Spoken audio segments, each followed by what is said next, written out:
Hello everyone, you're listening to the StuCromptonPodcast.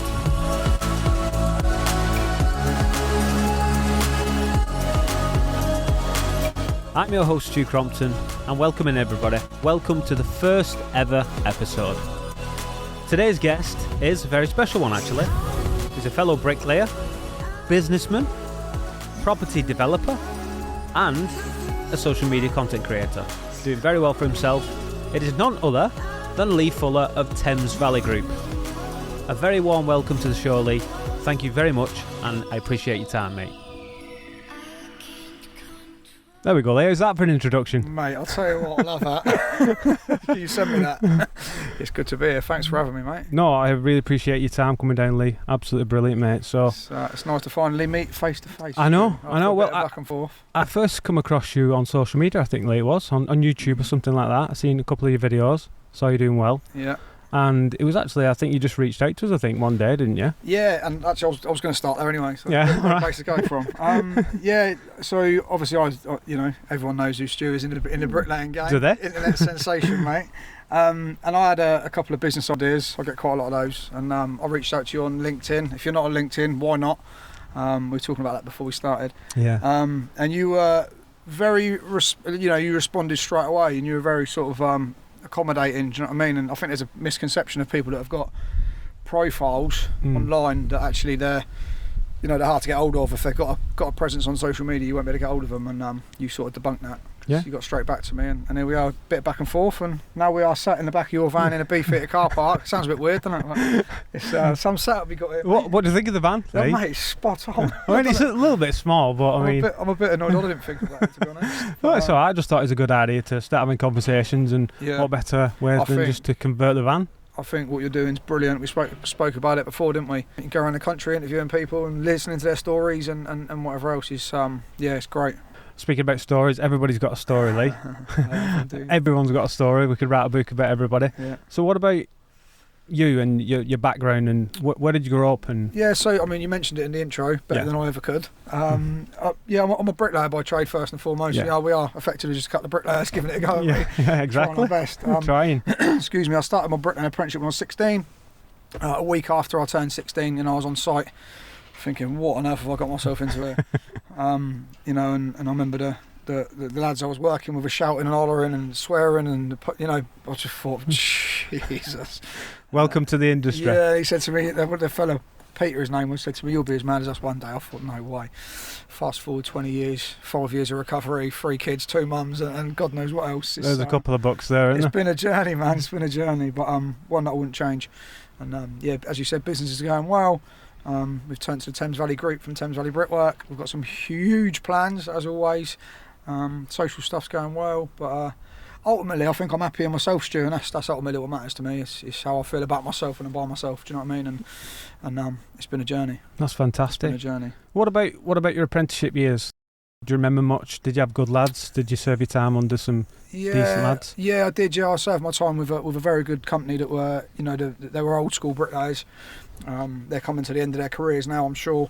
But they were, it was all about quality. It was all about doing the job properly. And there was no nonsense. Do you know what I mean? You came in, you grafted, and you went home and you learnt your trade, and you were good at your trade, or there was no place for you in that company. And that came in the form of bullying to a certain degree. Yeah. I had to suck it up. I was a kid, man. I come straight from straight from school. Do you know what I mean? Like I was a child, and one of the bosses that I worked for was, he was a bully, is what he was. Yeah. And I was pretty scared of him, and he used to come out and kick my work to the ground. And I saw him years later when I was pissed up in a pub. I said, you bullied me. He said, no, I was getting you ready for the outside world. And look, he was a bully, but to a certain degree it worked, because they only turned out good apprentices, and you learn pretty quickly, don't you, to suck it up, get on with it, and it builds resilience. So I'm really grateful for my apprenticeship. We've got an apprentice on at the moment, and I'm not treating him the way I was treated. However, the fundamentals are still the same. Yeah. Get the basics right, speed comes, all that stuff. So I look back on it with mixed emotions, but I am actually very grateful that I've done it in the way that I've done it, and with the company that I've done it, because it don't take a lot in our game to set yourself apart from everybody else. Do you know what I mean? There's a lot of mediocre, and actually to set yourself apart is you haven't got to do a great deal. If you're good at your job, you'll always have work, in my opinion. That's been my experience, Exactly. Well, I think that says a lot about your character, Lee, that you're here today as a qualified bricklayer, because let's face it, it's a tough industry. I had a terrible apprenticeship, and it's easy to give up when you're young like that. You'd have to be mad to continue, but we have the goals of we're not going to let these people get to us. We want to get the qualifications, and that's it. What happened with you? I know you touched on it when we was on the call the other week. So you had a rough ride, didn't you? Yeah, just verbal bullies really, and they didn't pay us. Coming up with excuses, didn't pay us. It went past the banter. In one story I remember, I used to get paid £161, and I live in a cul-de-sac. A week. I was on 121, I think it was at the time. And I live in a cul-de-sac, so at the top of the street, everyone can see everybody's business.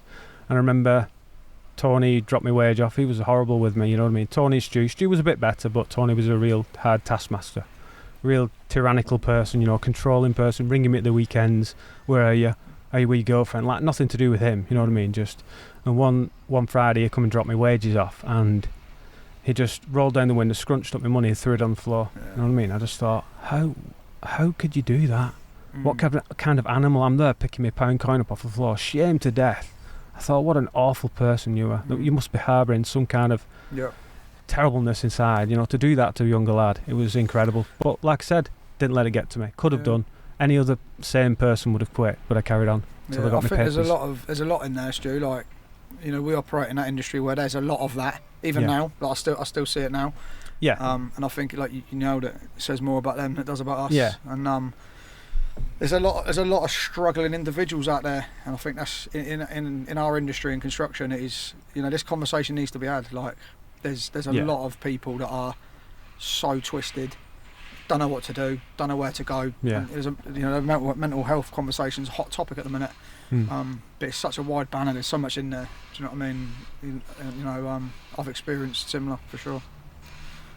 But to come through the other side, mate, it says a lot about us as individuals. So yeah, definitely. That's props to us. Have you any advice for any people that want to get into bricklaying, or perhaps thinking about it, Lee? I mean, it is a tough industry. Let's not beat around the bush. It's a really tough industry. If you get in with the wrong lads, don't get me wrong, there are some good lads. I could never treat anybody like yourself the way I was treated. But it can it toughened me up in a way. So there is a bit of truth to that. Welcome to the world. It's not easy. This place, is it? But I think times have changed. So they have. Social media has changed the game.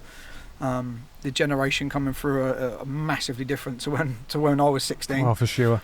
I was out on my bike and going out having fun and whatever else. A lot of kids now want to play computer and be on socials and stuff, and I completely understand it. I get it. The facts are that there's a lot easier ways to earn money than to be out in the rain and the cold and slugging away and breaking your back and and being spoken to like that, like you described. There's easier ways to make money, but there is also a massive opportunity to make a lot of money as well, because in my opinion, and what I'm seeing more and more of is actually when the generation that taught me retire, there's a huge skill. There's a skill shortage now with them in the industry still, but when they retire, I think the industry is snookered. Our company at the moment, the bricklayers range from 55 to Christian, my business partner's like 46, I think.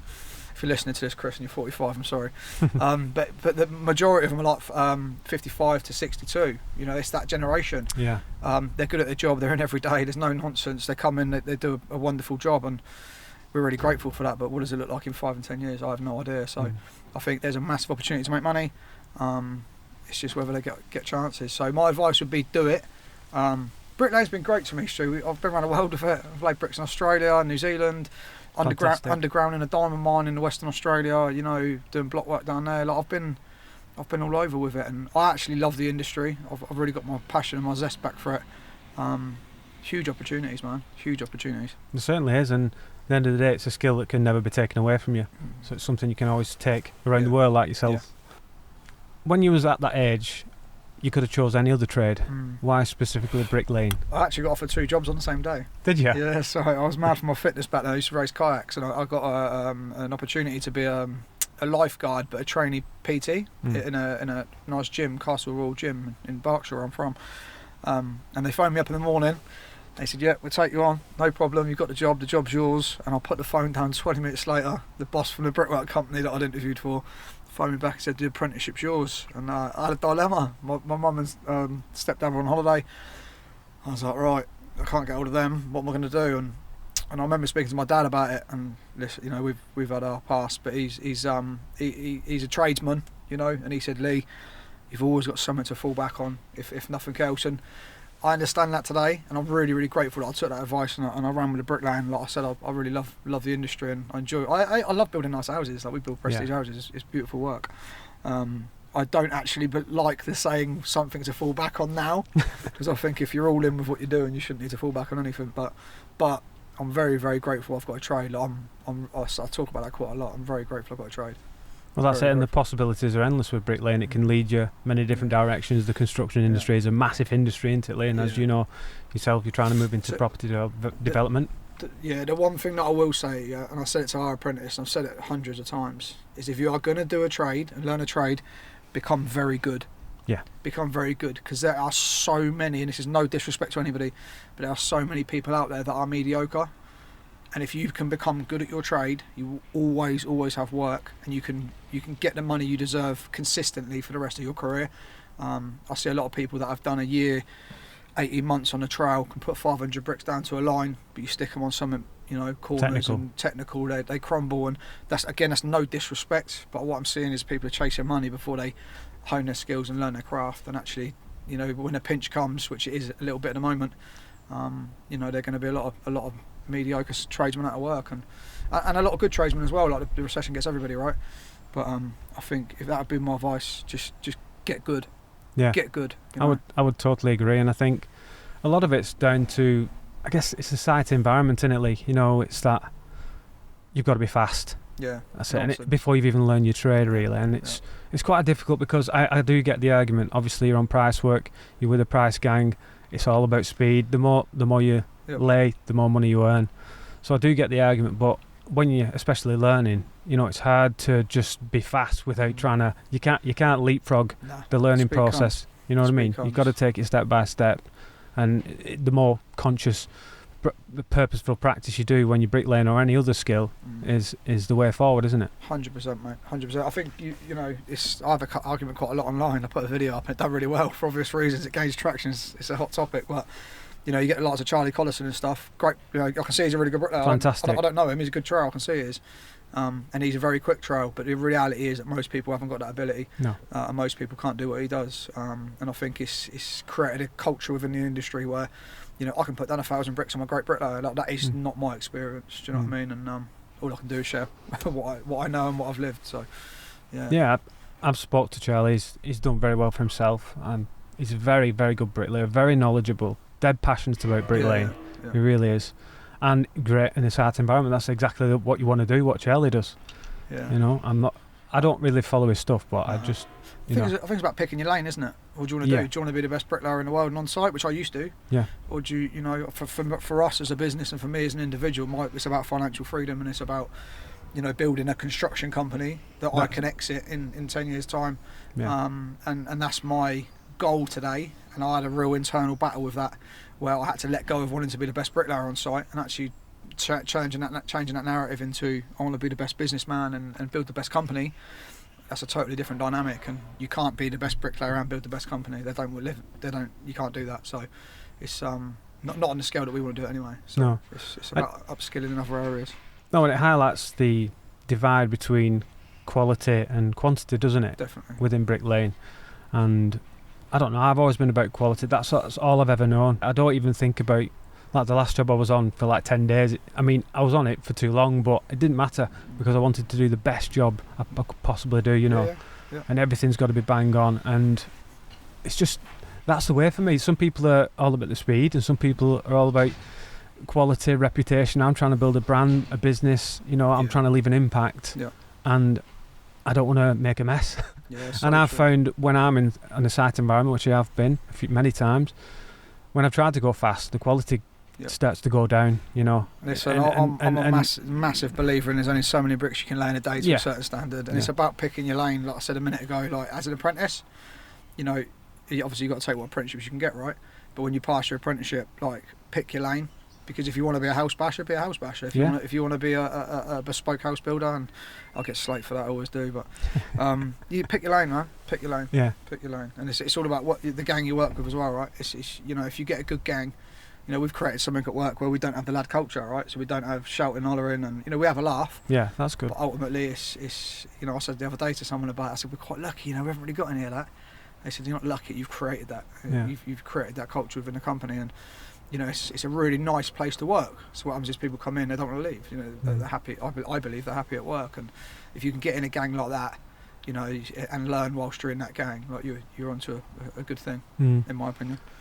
And I think what it highlights as well, if you're all about the speed, and it's probably overlooked by many bricklayers, but especially when you get a bit older and wiser and you start to head towards 40, is your health. If you're going as fast as you can, like the clappers, every single day, it's going to take its toll on your body, especially your back. I've had a couple of twinges here and there, and I'm just taking a step back now and again. Health is very important to me, you know what I mean? So I'm trying to go into different areas, still in the same industry, but you've got to look after yourself. Yeah, I've got my third hip surgery at the end of the summer. Have you? So, yeah, I've had hip surgery twice. My back's knackered. It's years of slashing. It's as simple as that. Not looking after myself and drinking like a lunatic, and a lot of not looking after myself at all. Actually, what it's done is it's accelerated the getting off the trail and getting into other things. But there's only so long you can put down 1,000 bricks, quote unquote, a day. It's 1,000 brick a day culture now, isn't it? It's nonsense. What about site work experiences, good, bad and the dangerous? You ever seen any dangerous stuff? Yeah, all the time, man. Yeah? not if any more contractors are listening to this. That sort of falls down to the builder and the developer and how they want to run their site, I guess. Since I've had the company, I'm very much like, I don't know, a bit more, I don't really care if I put myself in harm's way, but actually when you've got other people on, it's like, we've got a 16-year-old lad on, he had to go to hospital last week because he's got cement in his eye. That sort of stuff really bothers me. I don't want to be ringing someone's partner or mum or whatever saying, listen, he's hurt himself. Unfortunately, though, construction is dangerous. But there are things we can do to minimise that, but it's more what's going on underneath the hard hat in the head, in my opinion. I think that is the most dangerous thing in construction at the minute is what's going on between the ears. I totally agree with you, and especially this industry, you're not allowed to talk about it, are you? No. I mean, we'll touch on that at the end, mate. But we'll touch on mental health, which is really important, as we know. What about your favourite tool, or what trowel have you got, Lee? I've got, mate. Are you a man for your tools? When I was over in Australia, I had a W Rose and I loved it. Really? I've tried one of them. They're good. I had $1 screwed to the end. It was brilliant. But I'm a Marshalltown kind of guy. Yeah. I like what have I got now? 3412, or it's 34. That's about 11 now. But I like the 34 pattern. That's it. On Stabila, like all the fundamentals. I was told if you ain't got a Stabila level, you're not a bricklayer. It's not true. I've got lads on it. It's true. I don't have them. Do you know what I mean? But it's true. That's just the way I was schooled, mate. It's just the way I was schooled. Nowadays, it's more like a laptop and a camera than a trowel. Trowel and hammer. That's your main tool now, the camera, like me. And the phone and the emails and that. But it changes, doesn't it? It takes it takes a minute as well. It took me a minute to get my head around that, and actually I find myself quite often apologising to my business partner that I'm not on site as much as he is, but he knows that we've had the conversation probably 200 times that actually I'm running, steering the business where it wants to go and finding land. I'm actively finding land a couple of days a week, and sorting out financing and all that stuff, and Christian's, I call him our construction director because he's the on-site, he does on-site stuff. What about the traditional bricklaying in history? Do you like stuff like that, Lee? The old buildings 100 years ago, the things you see built will never be built ever again. Some of it's breathtaking, isn't it? It's unbelievable. That's proper bricklaying. I look at, there's a church where we have some of our meetings, and it's breathtaking. Yeah. The way it all tumbles in, and there's flint, and it's brilliant. I'm not a historian of bricklaying. I'm not one of these that knows all the the backstories and all that. I don't research it or anything like that, but I do. For me personally, as a bricklayer, I love doing the fancy stuff. I love doing the intricate stuff. If there's something like we've done a couple of houses a little while ago, and there was herringbone panels cut up into a gable in between oak beams, recessed 20mm, all V-jointed. I was in my element. Brilliant. Done a house out of flint a little while ago. Look, I love all the fancy stuff. It's just that extra touch in it. Just when you stand back, it's a bit more better than building a box, isn't it? And that's why we picked that lane, right? It's because that's what I enjoy doing, genuinely. But no, history-wise, I don't really get involved. Yeah. But You appreciate the good I love brickwork, it, just yeah, like us. yeah. All us brickies. All you got to do in any town, just look up and it's. Mate, go to the underground in London. Yeah. I love it. Bloody I love it. unbelievable, isn't it? What's the worst job you've ever done? Have you ever worked in a factory or anything like that? No, well, like I said, I started my apprenticeship at 16, so I've always been on site. I've always had a trowel in my hand. You know, in regards to actually building, like every job we've ever done on a school has always been a pain in the ass. Yeah. Every single one. I've never enjoyed doing a job on a school for whatever reason. But as in, like, I had 2 paper rounds at 11. I've never been out of work since. I was a pot wash for a couple of years in a restaurant, and that's it. I've just grafted, man. I'll do whatever needs doing. And actually, I had a conversation with my partner this morning, and you know, she's in the transition phase of she's leaving her job, and she's like, "Oh, I'll go and do whatever needs doing." And I sort of said to her, "Look, if our work dries up tomorrow and there's no work about, so would I. Like, I'll do whatever needs doing, mate." Speaking about that transition, so you come out your time as a bricklayer. When was it you thought, right, I'm going to start a business? Did you get any help? No. Did you have any guidance? No, not at all. Not at all. My dad has worked in the same garage since he's done his apprenticeship. You know, fair play to him. That's his journey, not mine. But I knew from young I wanted to work for myself. I used to say it when I was 18, 19, 20, you know, I'm going to work for myself one day. And everyone used to say, yeah, all right, mate. We all said that. And I was like, just try. But that fueled the fire, do you know what I mean? Just I was watch. Like, watch me. Yeah. And then I set up at 23. But yeah, the timing went right. I'd done for probably 4 years, and then knocked it on the head and explored other avenues, and then went back. But I just winged it, man. Yeah. I just winged it's it. hard, isn't it? You know, Yeah. you've not got any guidance. You're learning from the brown And I made envelopes. a lot of mistakes, an awful lot of mistakes. I don't think I made a lot of money, but I wasn't doing a balance sheet because I didn't know how to do that. I didn't know how to do Excel spreadsheets.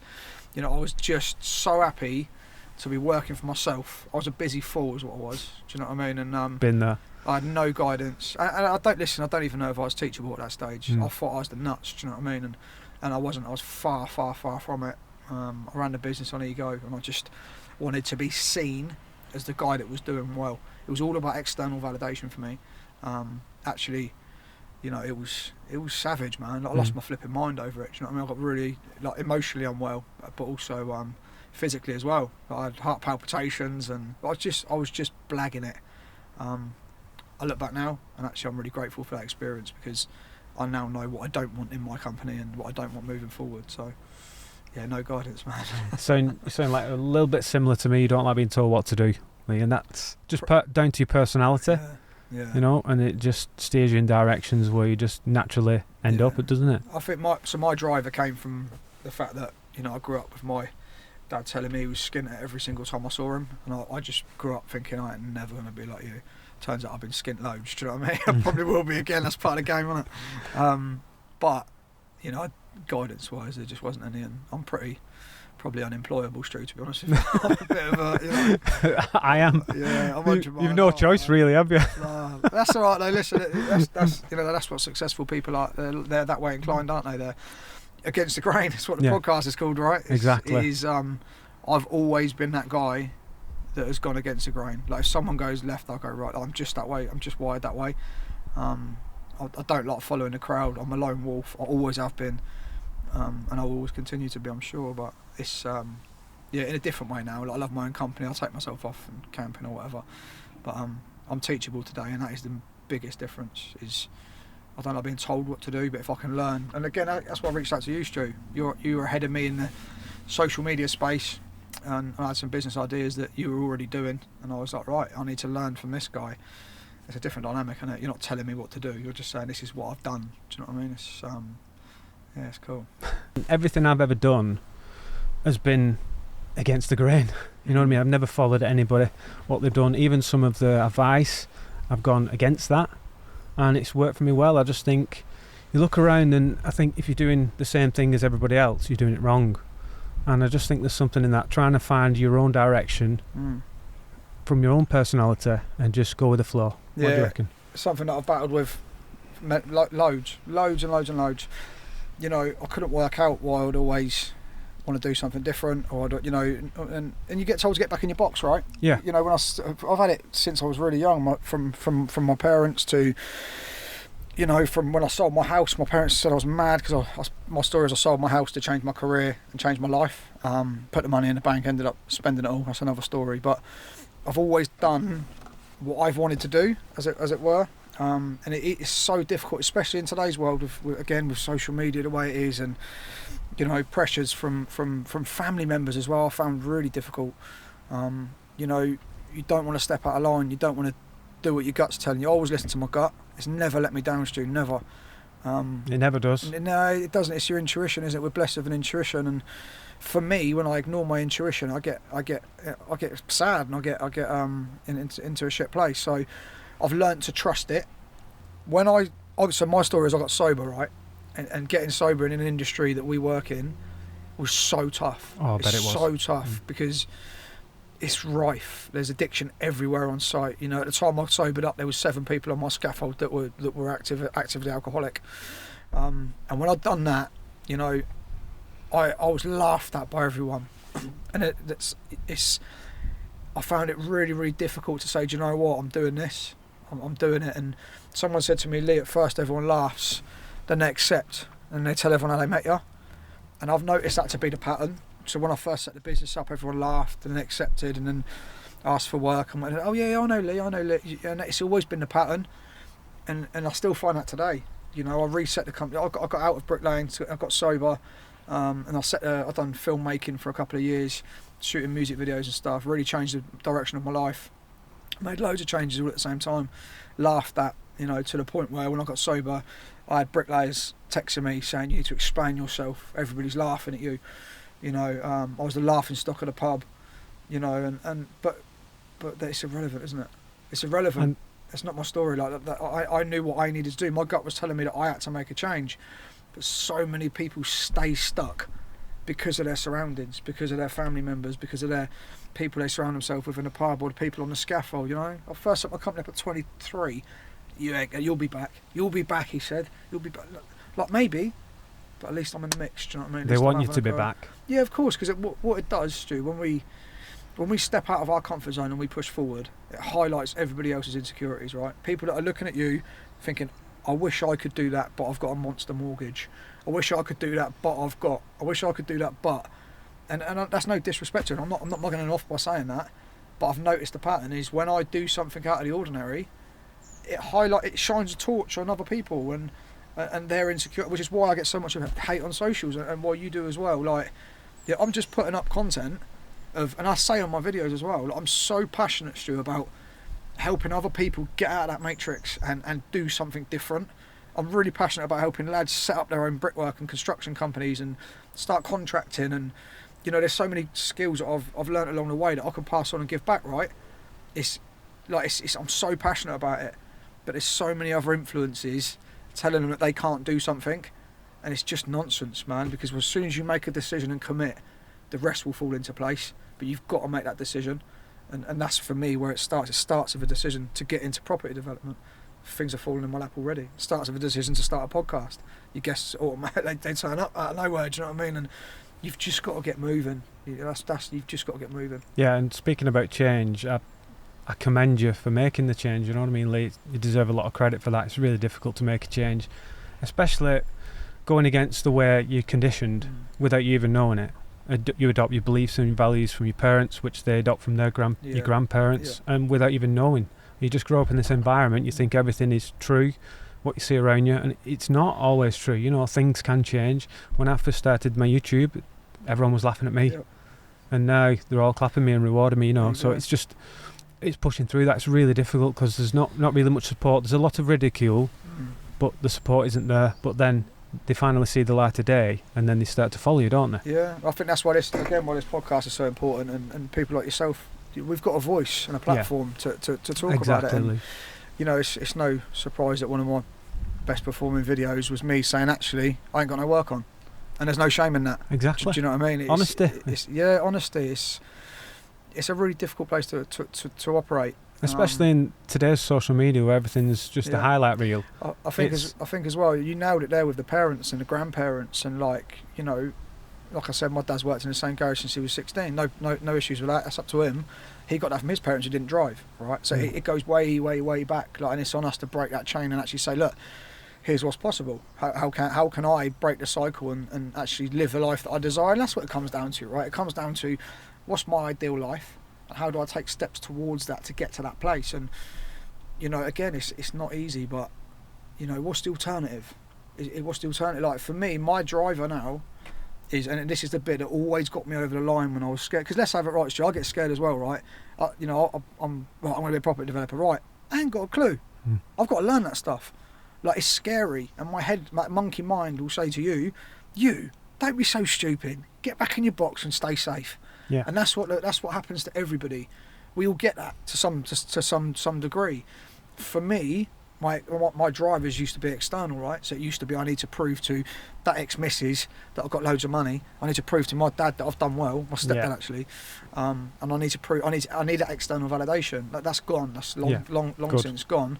Now it's about my children, right? I've got 3 kids. My oldest is 14. She's 15 in January. My youngest is 5. And it's about instilling them. If I can leave on one thing in this world, it wouldn't be money. It'd be a growth mindset, because it's a breath of fresh air, Stu. That's why I love talking to you. Like it is so hard to come by somebody that within our industry that is doing what you're doing and talking the way that you're talking, honestly, openly, with there's more. Like that, we can do whatever we want. Yeah, exactly. I truly believe that we can do whatever we want, but we get in our own way. Yeah. Do you know what I mean? So it's about my kids now. I think actually, what do I want them to see me as? What sort of man? Not forget dad. Like what sort of man do I want them to see me as?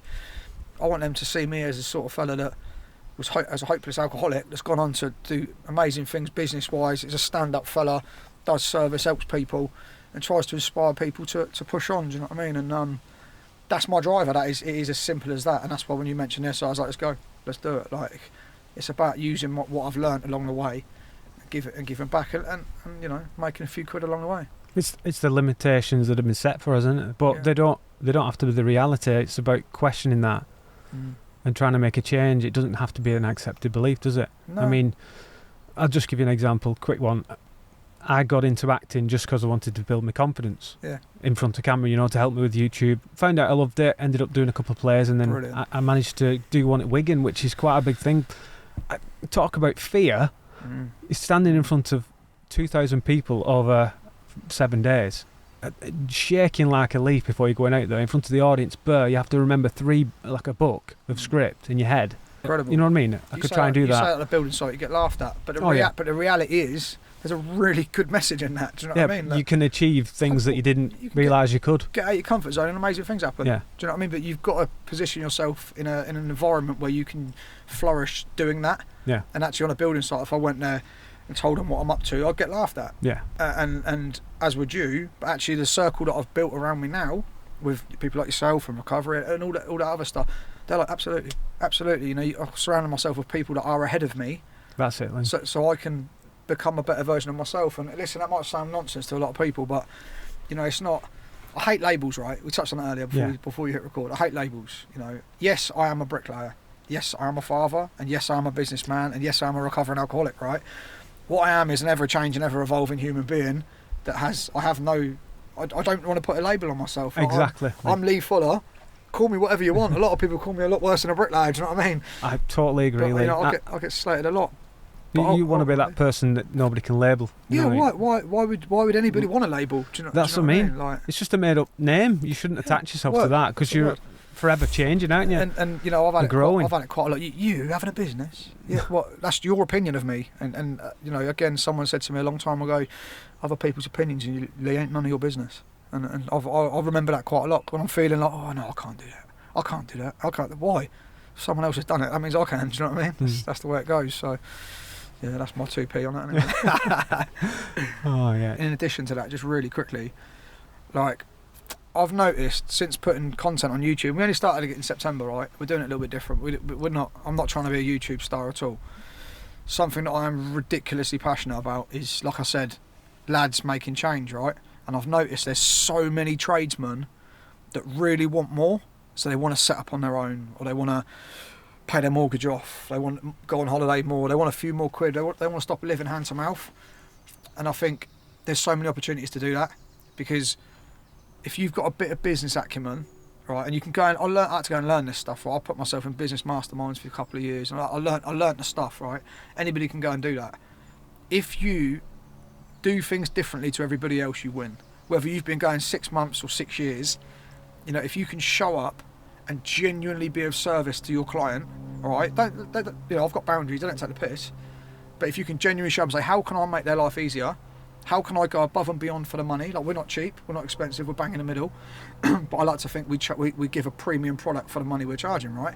So if you add nothing but value, you will have work and you will have constant work. So what I'd say to anyone that's looking to set up on their own or looking to get stuff, just take the jump and ask people that are already doing it to help you, and you will be absolutely sound. Like, there's money to be made in our industry. It's as simple as that. And if your gut is telling you are stuck, in my opinion, it's time to make a change. And I'll help anybody wherever I can. Like, I truly mean that as well. Like, reach out to me on Instagram. I'll help anybody. That's brilliantly. And as well, with making change comes a lot of mistakes. Nice. You know, that's the only way I've learnt through all the penalties coming through. You know, nobody to look for guidance on business. You know, nobody's ever started a business in our family properly. Yep. So you just learn the hard way. But if you want to do it, it's something you have to go through. It's not going to be easy. Yep. But nothing ever is. Listen, most entrepreneurs have been bust. You know what I mean? That's part and parcel, Exactly. right? You know, I haven't gone that far yet, but it's you know, hopefully I don't, touch wood. But life is a series of mistakes, and then you get a win. Exactly. And then you get loads of mistakes, and you get a win, and then you get loads of mistakes, and you get a win. And what happens is, people invest in people, right? That is the best piece of advice I was ever given. You know, if people like you, they want you around, and if people like you, they want to do business with you. We're finding that a lot at the moment. Like, again, we're not the cheapest, but we've gone in, we've done a good job. We've got a really good relationship with a couple of our clients. Actually, they're opening doors for us that I wouldn't have never been able to open before. I've just gone in there and tried to be of service to them and be genuine and not chase every single pound. And do you know what I mean? Just everyone's happy, and people invest in people. If you show up, you're not a prick, you're genuine, people will want you around, man. It's not that difficult to get ahead in our game. You just got to show up sincerely. And if you do a good job, you're a conscientious worker, you're going to get work, and you can charge for it. There's no harm in charging top end for your money. If you do a good job, you can charge. People will pay. So we're really clear with that, and I think that's a really, really good point, Stu. Like, we're really clear with that. When I get a site, I had one last week, all right? This guy wanted a 14,000 square foot house built, and he come out to the job, and I've never met him before. Right, we had a little bit of back and forth. And the first thing I said to him was, I set my stall out, all right? I set out my expectations from the get-go. And I said to him, if you're looking for loads of numbers, you're looking for bottom price, you know, you're looking for speed, like as in you want it thrown up, I said, ring somebody else. We're not for you. And I literally started with that, and it got his attention, you know. And actually, we didn't win the job, and I'm totally okay with that, because he emailed me back and said, thank you so much for your time. What we're looking for is numbers on site to get it built quickly. That's not for us. And I'd rather know that at the start than waste your time. Start the job and he's screaming at us for loads of lads. You know, there's setting out your stall and knowing your lane and knowing what you're up to and what you want from the contract is so important from the get-go. Clarity is everything, man. Clarity is king. It really is. What I want to touch on, a big subject now, is social media. Now, I've been on social media 8 years now. It's been through a few radical shifts. As it's crazy how society changes, technology, it's hard to keep up. And you're a social media content creator, you're doing very well. How have you found social media for your business? I think it's good to, if you do a good job, it's great. If you're a bit rough around the edges, don't start a YouTube channel. Mate, even if you're not rough, you'll find out in the first video.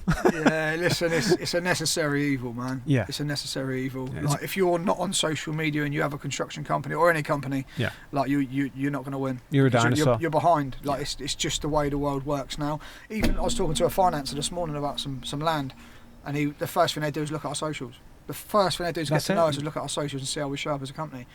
You know, if you are not on there, you're falling behind. And actually, so many people are so daunted by the prospect of being on there. You know, you haven't got to be perfect. I tried. If you look back at our YouTube, I used the cinematography skills that I learned at film school to do like B-rolls, alternative footage and cinematic shots and all that. And actually, I don't need to. My best performing videos with me in front of a camera just having a chat. You know, it hasn't got to be perfect. Just get started. It's the same as everything. Like, just commit to say, right, I'm going to do a video every day. It might be a picture of your wall. It might be talking to camera about what's actually going on. One thing that sets everybody apart is authenticity. All right, like I mentioned earlier, if you tell them what's actually going on, you'll get ahead. I've just turned the comments off on YouTube because it is painful. Like, I'm coming from, I struggle with this, Stu. I really struggle with this. I'm coming from a place of I want to help you. Yeah. Genuinely want to help you.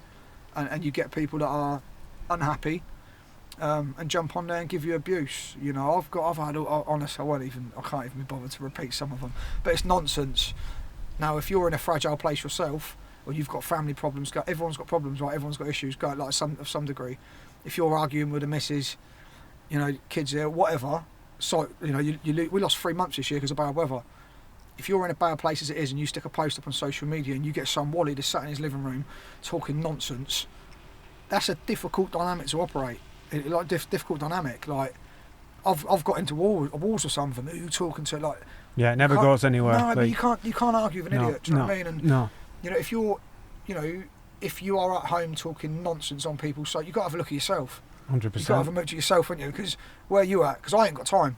But that's the truth. I have not got time to be scrolling, looking at other people's social media and talking rubbish. Neither have I. I love seeing people do well. Like, I buzz off it, Stu. I think one of the things Jordan Peterson had a chat with Joe Rogan about, he says that often people are critical of their ideals. Yep. You know, they know that they should be acting or doing something, this person that they're criticising.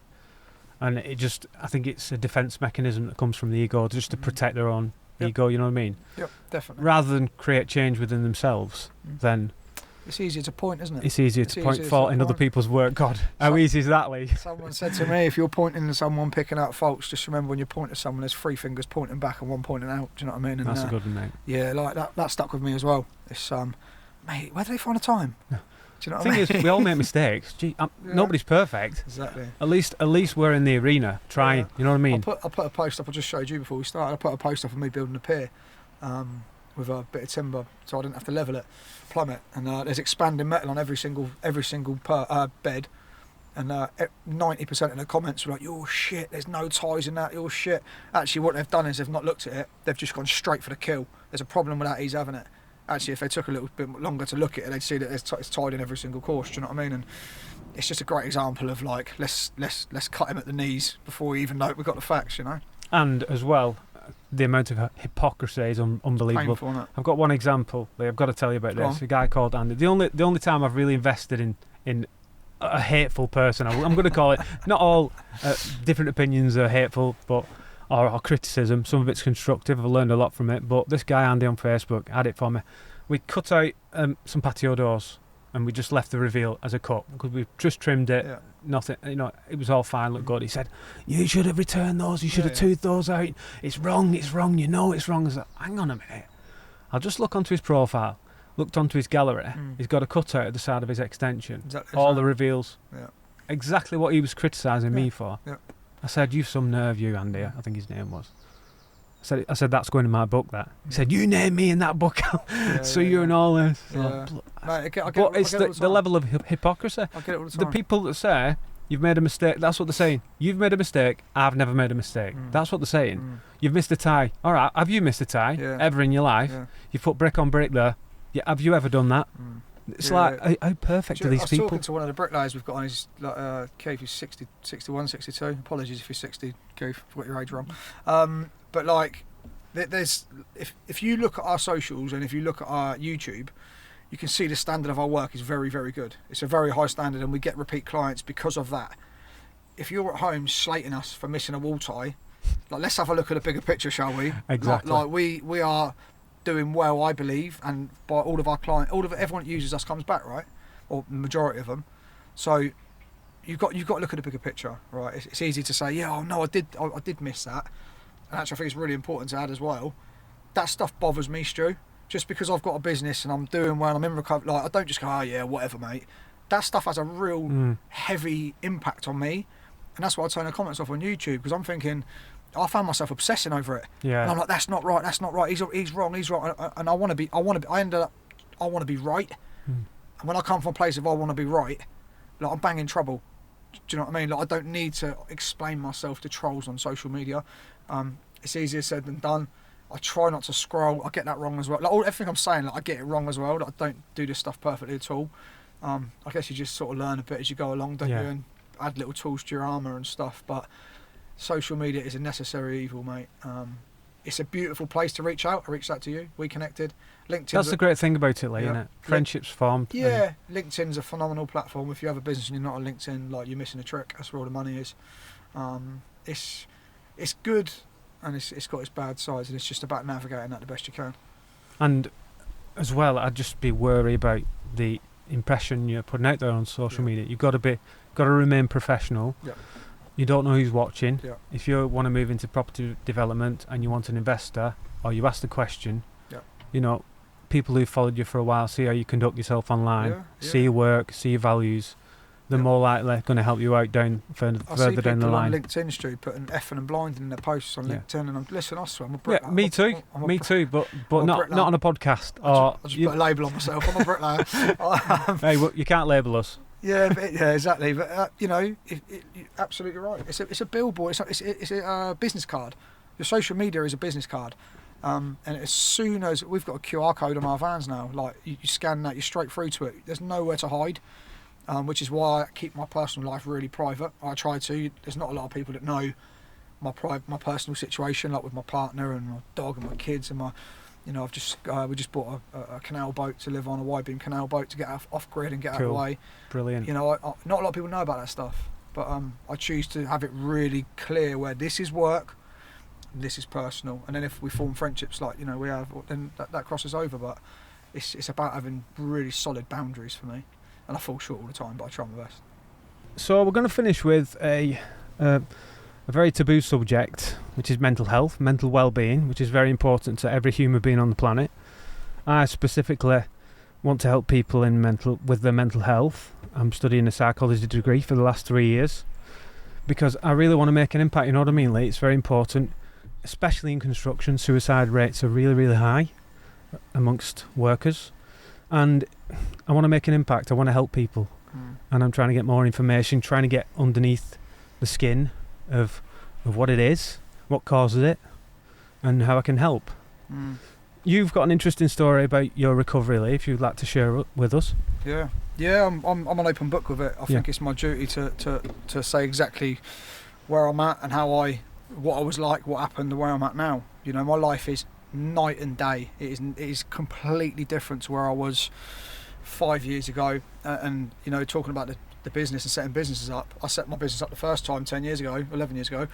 I was employing lads from the pub, and we were all party boys, and talking about labels, I was leader party boy. I was leader the drinker, leader shagger, and that's the sad truth of it. Do you know what I mean? I laugh about it now, and it's we can because it's that environment you're enveloped in. I got put on a building site at 16, man. I literally took to it like a duck to water. Like, let's have it right.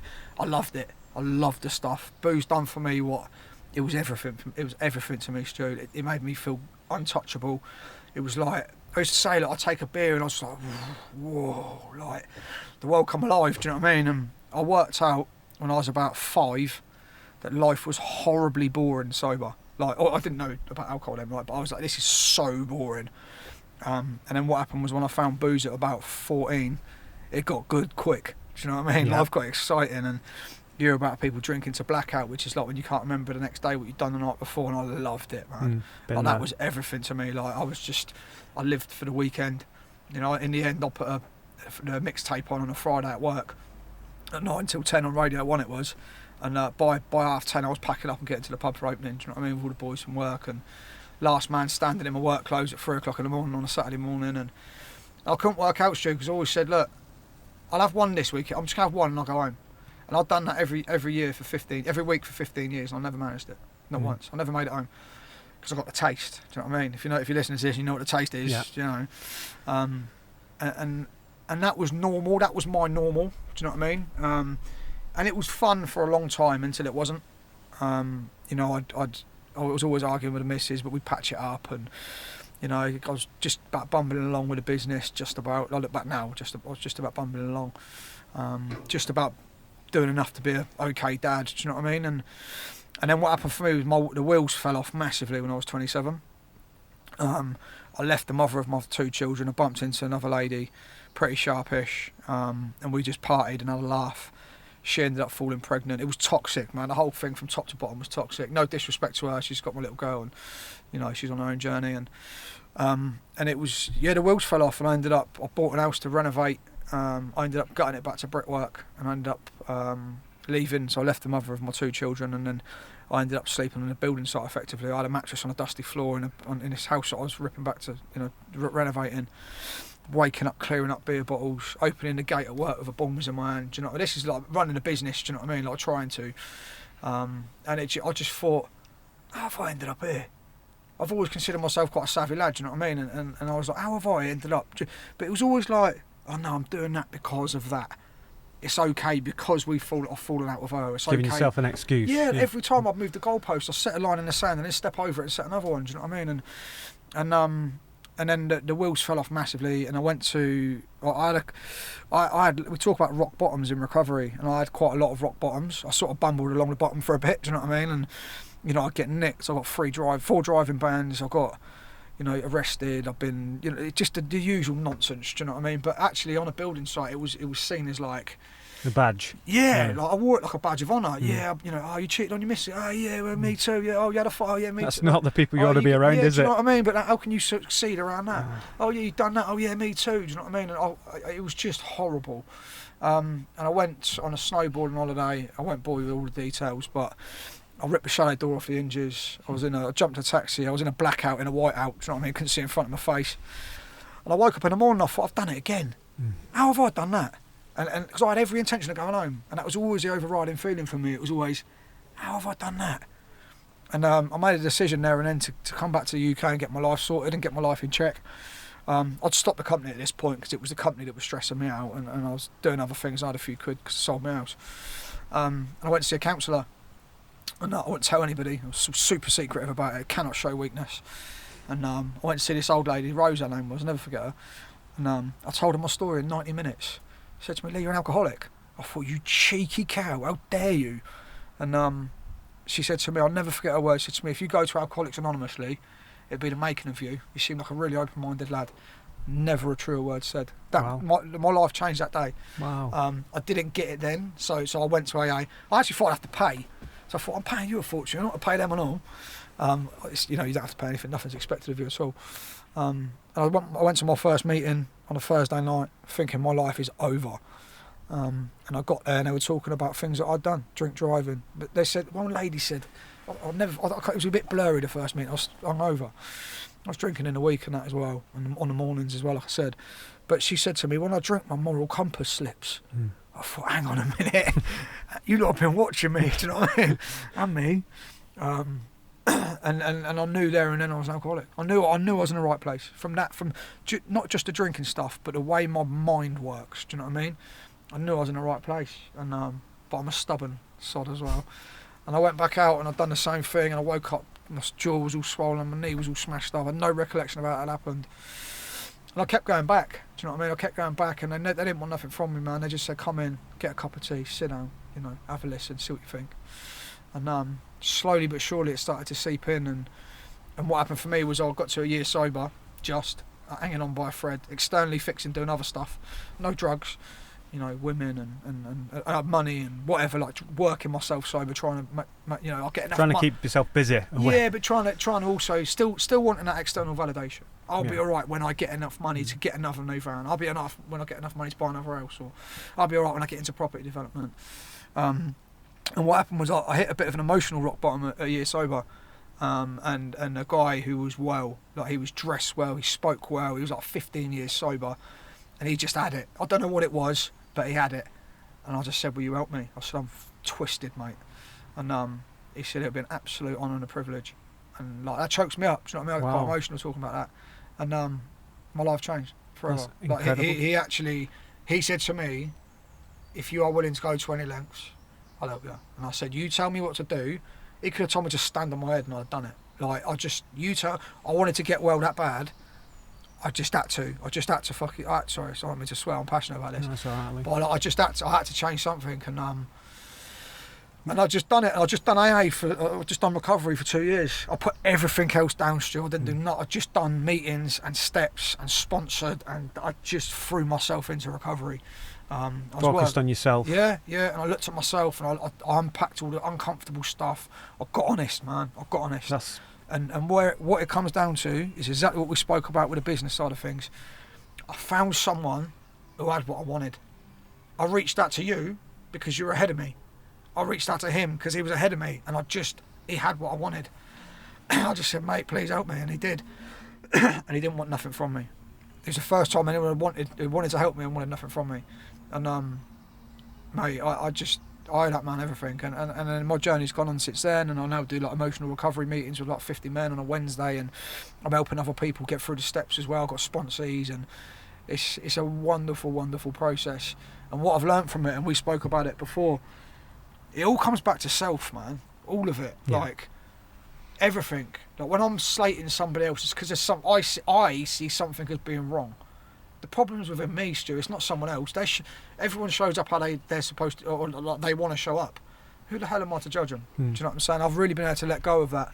You know, we had a difficult customer a little while ago, and he put us through the ring. He tried knocking us for a bit of money, and actually I was able to ring my sponsor every day. What's going on? Like, how do I deal with this? How do I deal with this? Please help me. How do I deal? And he guided me through the process, and it panned that way better than I could have imagined. You know, and I have noticed a direct relation between, or a link between, the amount I help other people is that what I get back is just astronomical. I don't just mean emotionally. Like, it's no coincidence that since I started helping other people, my business has taken off in a direction that I never thought it would. Do you know what I mean? Like, the more we do service, the more our life gets good. And I didn't start there, man. I started by thinking, I've got to make change because I cannot continue the way I'm going. You know, and I'll just tell you a quick story about when I realised how deadly this stuff is. I moved into a house, so I sold my house and I put the money in the bank. I got out of Bricklaying. I was never coming back to Bricklaying. I was done with it. You know, really resentful at the game, the people in the game, subbing. And I moved into a shared house. So you can imagine I had 2 houses, a business, new motor, all this stuff.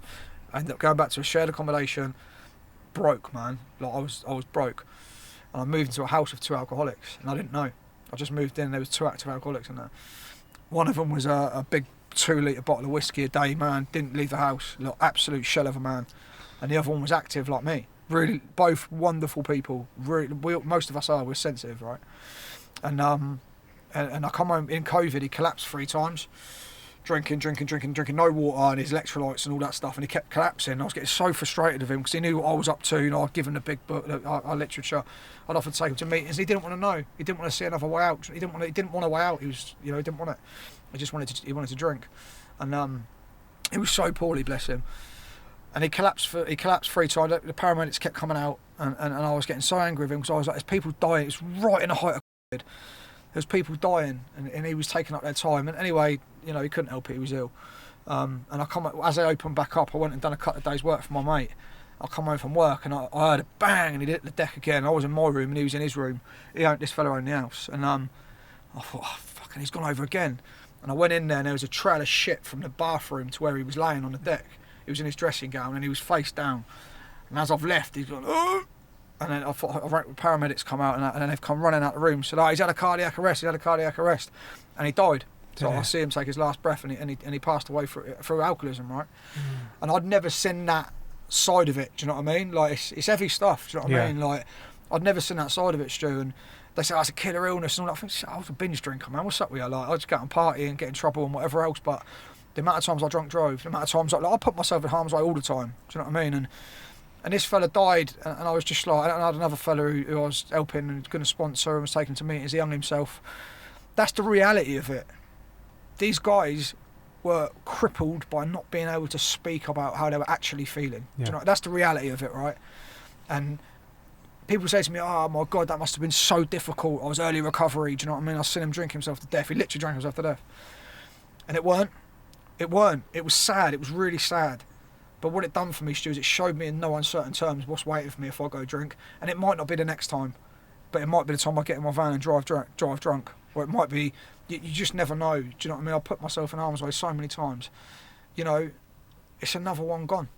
Because of the bullshit stigma around talking about the way you actually feel, do you know what I mean? And, you know, I'm ranting, I know, but it's a serious subject, man. Like, no, it's important. Yeah, like, you know, I'm all for resilience. I'm all for stiff upper lip sometimes and getting shit done. I love all that stuff, Eric Thomas and all that. I listen to all that stuff.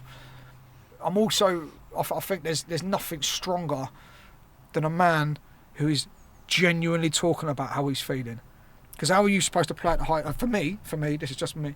How am I supposed to play at the highest level if I can't even be introduced to myself? I need self-awareness to get to that level, and I find that by helping other people in the rooms of AA. Right, that's how I find my, my sort of sanity, I guess. And I feel there's nothing better than when I get off the phone to a newcomer and they're getting it. They're getting it. Do you know what I mean? I can relate to them and all that. But that's the reality of this stuff, man. And at the minute I'm living in a solution, right? So I feel great. Life's going great. Kids you look great, mate. Yeah, cheers, man. Kids are loving it. Best relationship. Like I came in. I just finished with this, right? Alcohol was costing me more than money. It's costing me my sanity, right? Forget everything else. Like I could afford it. I could at the end. But I lost my sanity. Like since I've come in, I say this all the time to newcomers and sponsees and that. Like, take the drink out of it for a minute. Like, forget alcoholism for a second. Look at what's on offer. You've got a network of wonderful people that want to help you. You've got a program that is a program for life. If anyone in life applied what we do in AA, their life would take off. You can be of genuine service. My life is taken off in every direction, Stu. Like, I can have conversations like this without making it about like, what can I get from you? I don't want nothing from you. Genuinely, I've just come here to have a chat with you, really. And it all stems from getting sober. It all stems from deciding to look at life and try something different. It's as simple as that's where it stems from, and long may it continue. That's Lee, honestly, well done, mate. Yeah, fantastic journey. It's to come out of that brilliant. On the other end is unbelievable, and it's addiction, alcohol, any type of addiction like drugs, gambling. I think it starts. I've been in trouble with gambling. It starts by being open and honest with yourself. The minute you say, I have a problem, I need to do something about it, you hold yourself accountable. Nobody else is responsible. Alright, mostly it's yourself. Starts with the self. I've got a problem, I need to change the way I think, my behaviour, my actions. The change starts from that point. It does. I mean, I remember winning 1,800 quid on a football, German football, and blowing it the next day. That was it.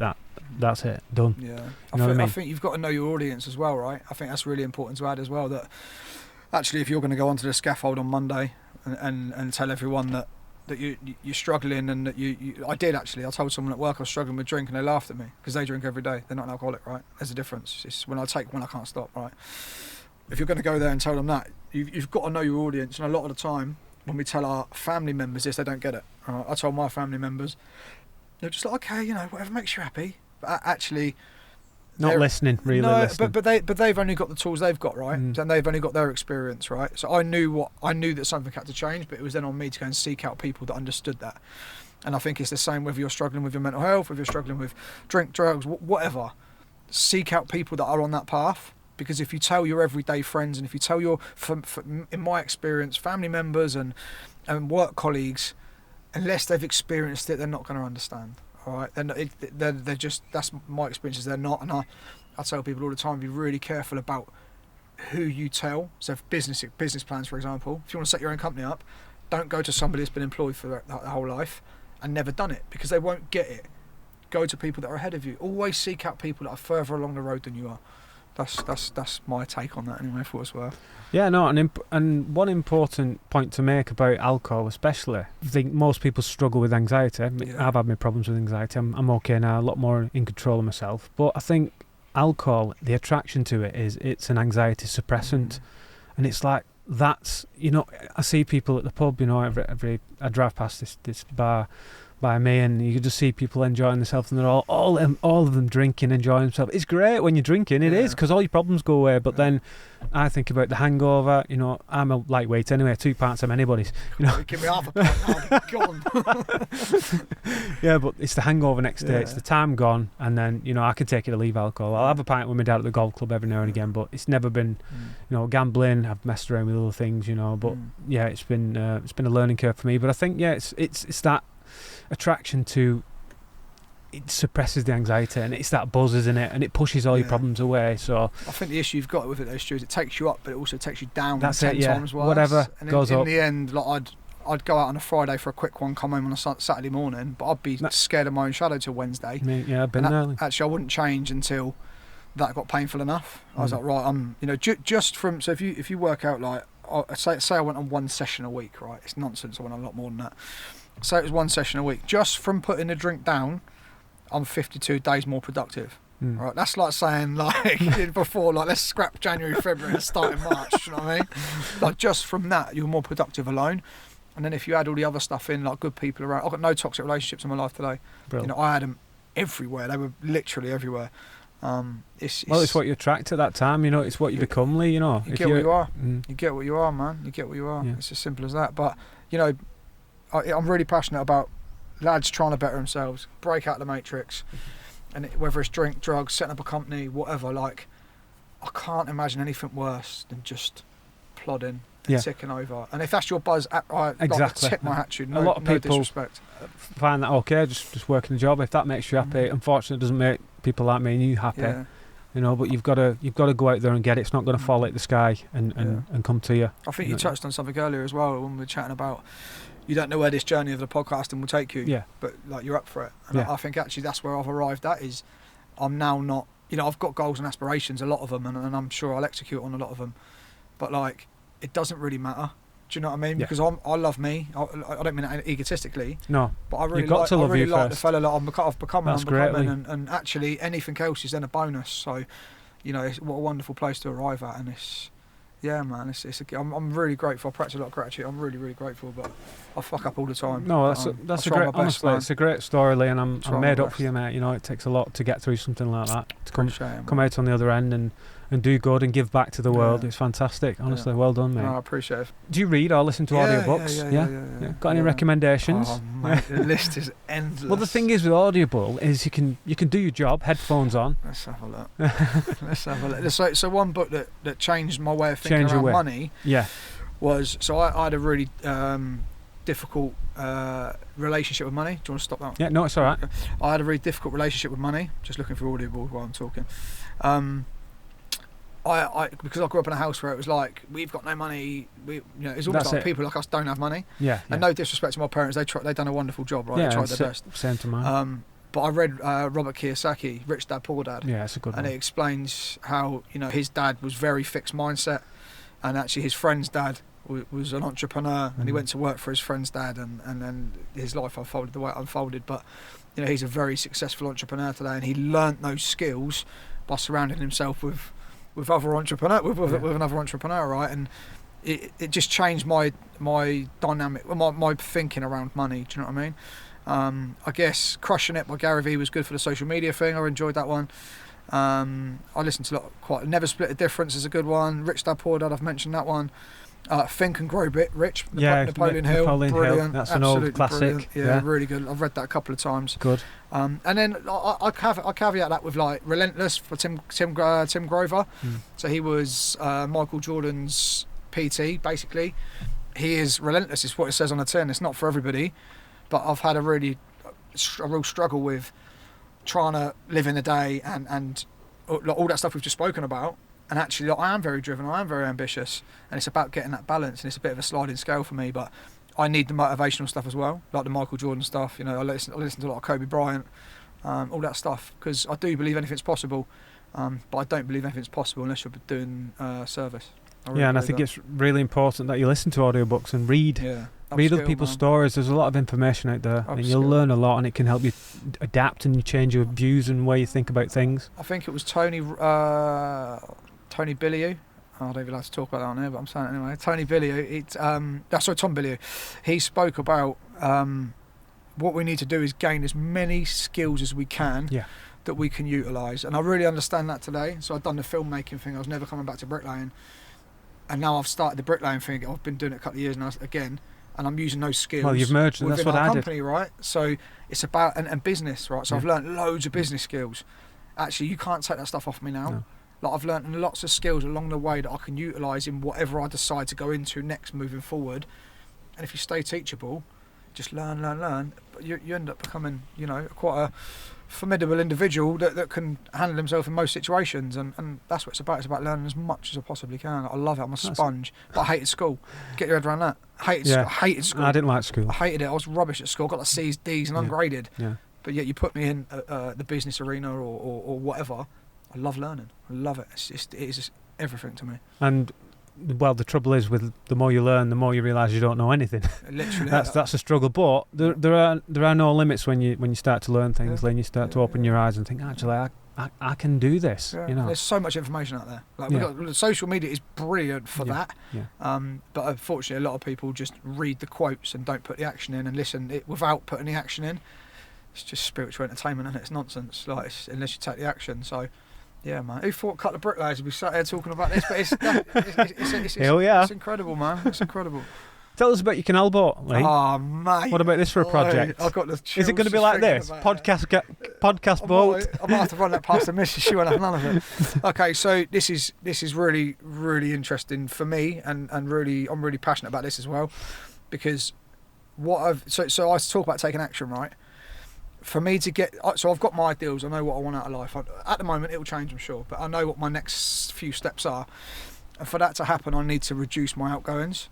So what I've done is, we were in rented we just moved out yesterday actually, and we've ordered a wide beam canal boat, 65 foot by 12. It's getting made in Liverpool at the moment. 65 foot. Oh, she's a monster. It's like the size of the canal. It's like the Titanic, mate. But it's going to be a 2-bedroom luxury floating flat. It's going to be totally off grid. Wow. So solar. I'm solar going to have panels. Yeah, I've got water freedom going in, so we can take the canal water and turn that into. Can you? Yeah, Brilliant. shower water and whatever else. And you know, what's happened is over this long period, I've worked out what I actually enjoy and what I want, and what my values actually are, and one of them is adventure. I want adventure in my life. I crave it. I was in the Army Cadets, Corporal Fuller, and I crave adventure and travel, like we spoke about, and that is a way that I can show my children you don't have to fall in line. That's such a big driver behind it. You don't have to fall in line. You can do this your way, and we're going to do that. So it turns up in the 30th of this month. It's a sail away, so I've got to build the whole inside. It's just the shell. It's got an engine and barrel thrusters and whatever else, but I've got to build the inside of it.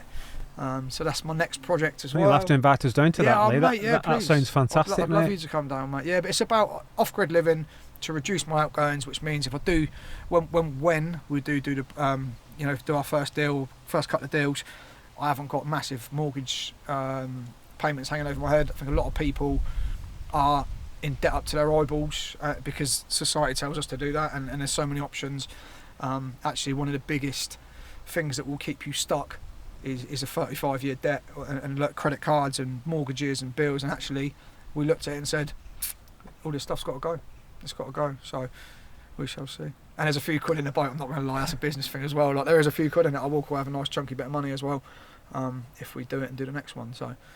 Well, that's great. It's always a business. Nice to have a project like that, Lee. You have to show us when we're done. Ask me in 2 months when I'm up to my eyes in building sites and boats. And yeah. But no, that's great, mate. What about your plans for the future? I know you're moving into, you're tightening your focus on property development.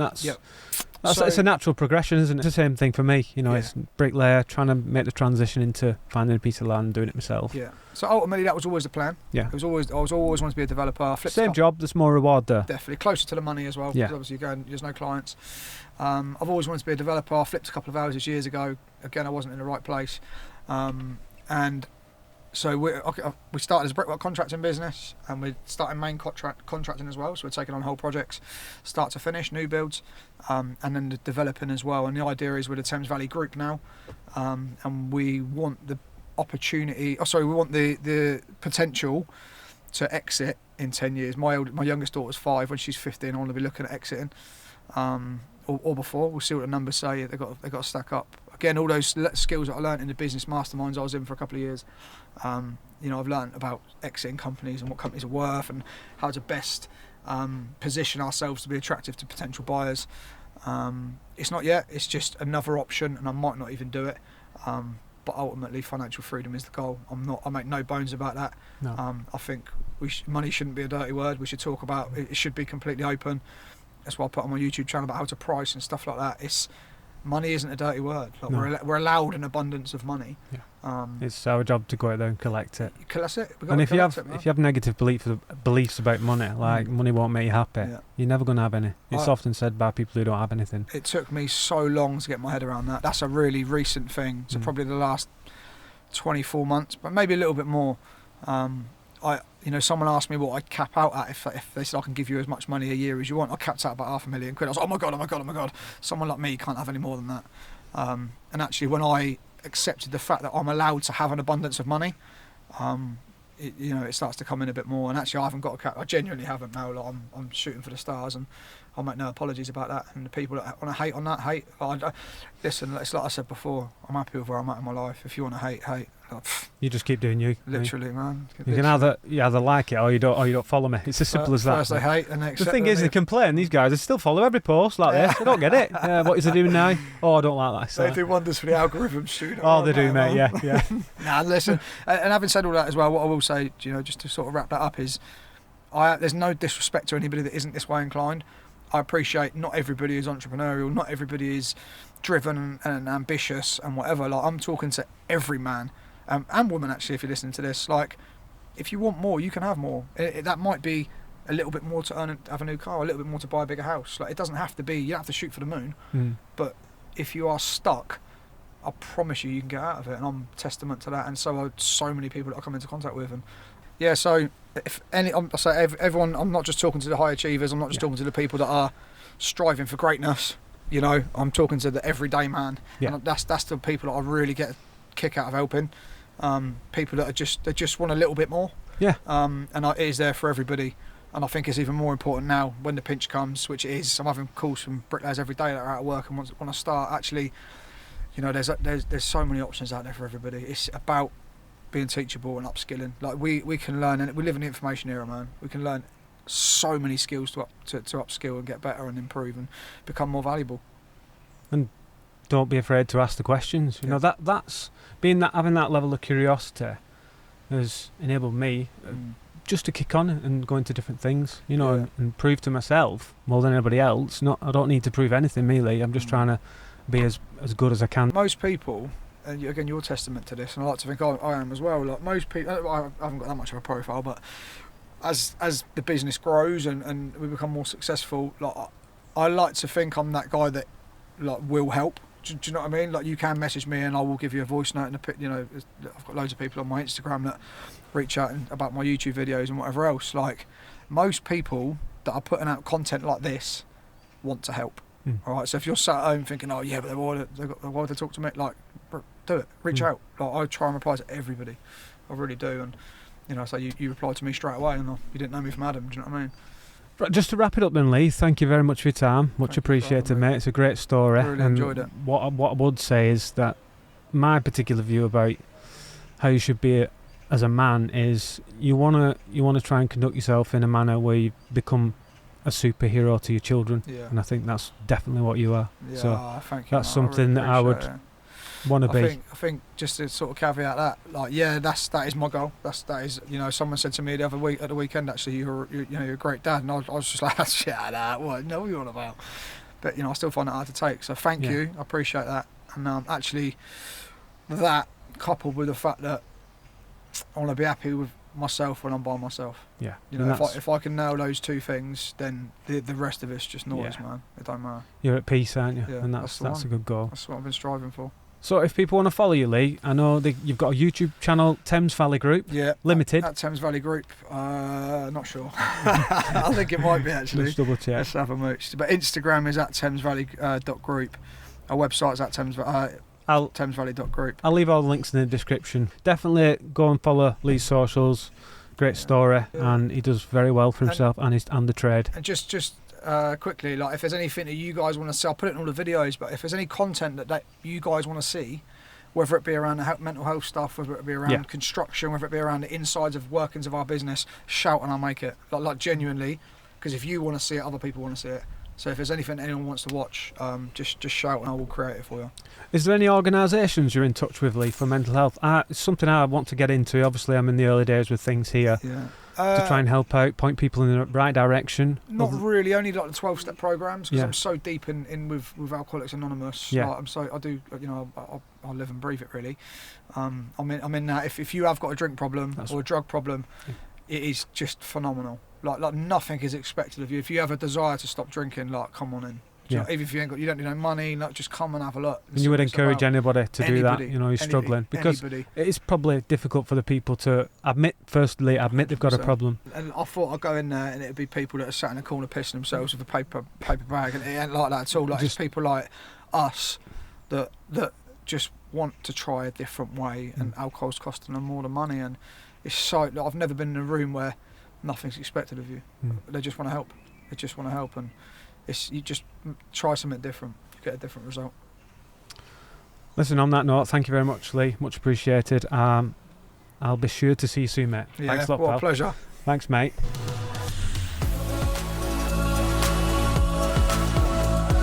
Let's have a thumbs up there on the camera.